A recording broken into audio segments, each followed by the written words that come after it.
In a moment that left the entire nation silent, the late Charlie Kirk was honored with the Presidential Medal of Freedom, America's highest civilian award. The man who once stood before thousands, urging young people to defend their country's founding values, was no longer here to receive it. Instead, his wife, Erica Kirk, walked to the stage with tears in her eyes and strength in her voice. What followed wasn't just a thank you speech, it was a love letter, a testimony, and a call to keep her husband's truth alive. Erica Kirk. Charlie Kirk was one of the most influential American political figures of his generation. At just 18 years old, he founded Turning Point USA and grew it into the largest conservative youth organization in the nation. For over a decade, he tirelessly traveled the country, leading a movement to restore respect. As the president's voice echoed through the room, announcing, "The Presidential Medal of Freedom is awarded to Charles James Kirk," a quiet hush fell over the audience. Charlie had built something few could ever imagine. At just 18, he founded Turning Point USA, a movement that reshaped the way America's youth talked about politics, faith, and freedom. Over the years, he toured college campuses, faced critics, and inspired millions with one consistent message: that liberty was sacred and truth was worth every cost. Reawaken our national identity and inspire a renewed spirit of religious devotion. He was one of the great debaters and communicators of his time. Despite receiving repeated threats, he remained undeterred and modeled courage, logic, humor, and grace to the next generation. On September 10th, 2025, at age 31, Charlie Kirk was assassinated while addressing a group of students. The United States honors him as a martyr for truth and freedom. But on September 10th, 2025, that mission was cut short. Charlie Kirk was assassinated while addressing a group of students. He was only 31 years old. His death sent shockwaves across the country. For those who followed his journey, it felt like losing not just a leader, but a fighter who refused to bend under pressure. And yet, as his wife Erica stepped forward to accept the medal, it became clear that Charlie's story wasn't ending. It was being passed on.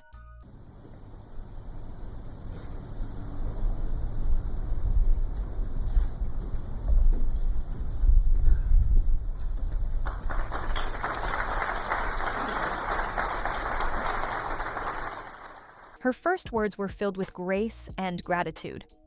"Thank you, Mr. President, for honoring my husband in such a profound and meaningful way," she began. Her voice trembled slightly as she continued. "Charlie always admired your commitment to freedom, and that's something you both shared." She thanked the First Lady, the Vice President, their friends, and the Turning Point USA family, all of whom had gathered to witness the tribute. But soon, her message turned from gratitude to conviction.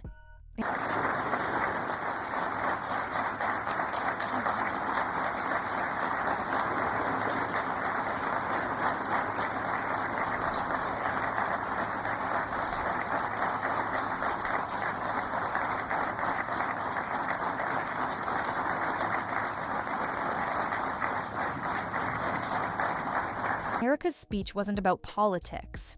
It was about faith, about love, and about the meaning of true freedom. She spoke directly to the Turning Point chapters across America, calling them the heartbeat of this movement. "Everything Charlie built," she said, "you are the legacy holders of that. You are living proof that his mission did not die with him. It lives through you."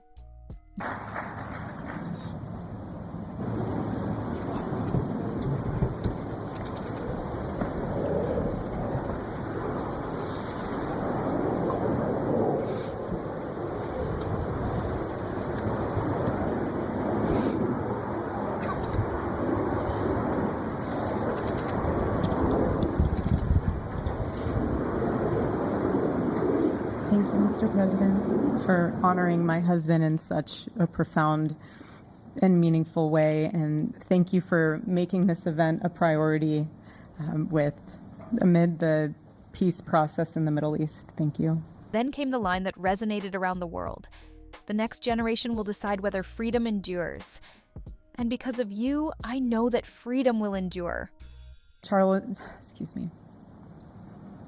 Charlie always admired your commitment to freedom. And that's something that both of you shared. So thank you. Your support of our family and the work that Charlie devoted his life to will be something I cherish forever. So thank you. To our gracious First Lady in her office for making this event possible, thank you as well. It's beautiful. Erica described her husband not as a man chasing fame, but as a man on a mission. His name, Charles, literally means free man, she said. And that's exactly who my husband was. He was free from fear, free from compromise, free from anything that could enslave his soul. She painted a picture of a man who lived his faith daily, one who believed freedom was the ability to do what is right without fear. She recalled his simple joys, late-night walks, quiet birthdays, reading to their kids, and his love for mint chocolate chip ice cream, which he only ate twice a year. He loved the peace of Sabbath mornings, she said, where his phone was off and he could just sit in the sun with his decaf coffee. For a man who changed millions of lives, Charlie lived simply, but meaningfully. Erica smiled as she shared one of her favorite memories. Every year I'd tell him, "Baby, I love your birthday, because it's the day God knew the world couldn't go another day without you." Her voice cracked as she added, "And today, Mr. President, you've given him the best birthday gift he could ever have." She spoke of his fearlessness, how Charlie never cared about being slandered or losing friends. He stood for truth, she said, and everything else was just noise to him. His faith, she explained, was his armor. His confidence in Christ was absolute. That's why there was no limit to what he would have sacrificed for freedom. At one point, she imagined what he might have done had he lived longer. If the moment had come, he probably would have run for president, she said softly, but not out of ambition. Only if he believed that's what his country needed from a servant's heart. As she continued, her tone grew stronger. Charlie lived only 31 short years, but he filled every single day with purpose. He fought for truth when it was unpopular and stood for God when it was costly. She paused, then said with conviction, he prayed for his enemies. And he loved people even when it was inconvenient. Then she looked upward and said, he ran his race with endurance and kept the faith. And now he wears the crown of a righteous martyr. Erica's message turned from remembrance to challenge. This is not a ceremony, she said. This is a commissioning. Even in silence, Charlie Kirk's voice still echoes, through every person brave enough to stand for truth. His legacy reminds us that freedom isn't inherited, it's protected by those who refuse to bow. Erica's strength turned tragedy into testimony, proving love can outlive loss. If Charlie's story moved you, share this video to keep his message alive. And remember, freedom lives as long as we choose to defend it.